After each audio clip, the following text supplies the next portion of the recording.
Coming up on This Week in Agribusiness, farmers across the country continue to wait for rain.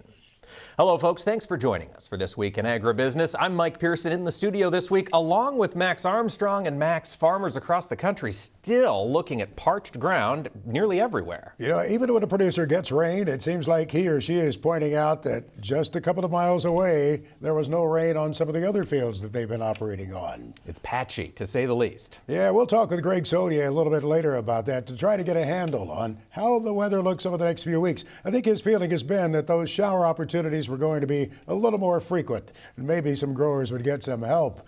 We talked about it the other day with a technical service representative for BASF. We were out of the field in central Illinois, where we visited with Dan Waldstein.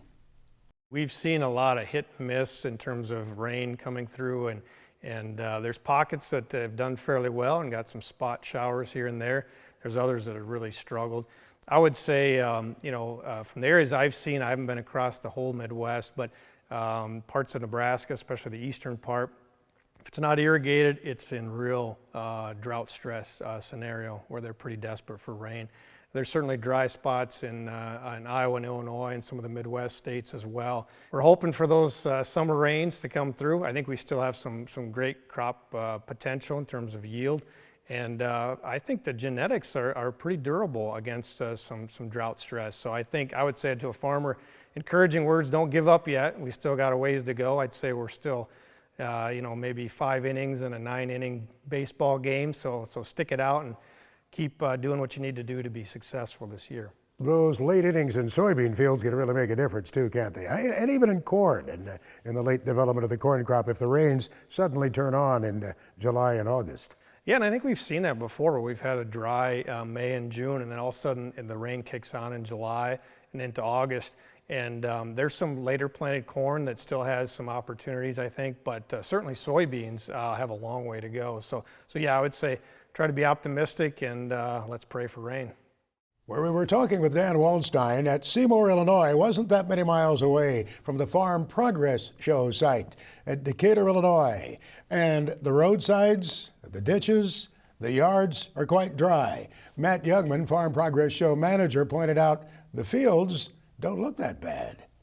The field demonstration crops went in perfectly on time. Last year was a struggle and we weren't able to actually do field demos. Now this corn went in the ground on April 14th, and we plant a really early hybrid, obviously, to be sure that we're going to have demonstrations at the end of August, and everything is clicking along. The growing season in central Illinois has been pretty rough.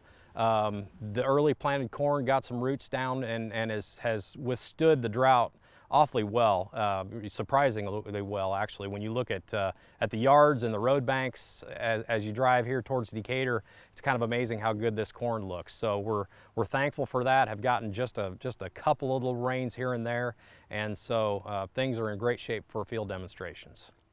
Matt mentioned early hybrids were planted there at the Farm Progress Show site, so they'll have something to harvest at show time in the demonstration fields. The same thing was done at the Half Century of Progress show site. We were out there with our friend Russell Bohr, co-director of the show, as he walked the fields with me. Considering what we've had, the crops really are looking good. I think the cool nights have helped us out quite a bit. Like I say, we can go out in the field and you can see the cracks of the ground, how dry it's been, but it's amazing how the crops have looked, with this kind of weather that we've had.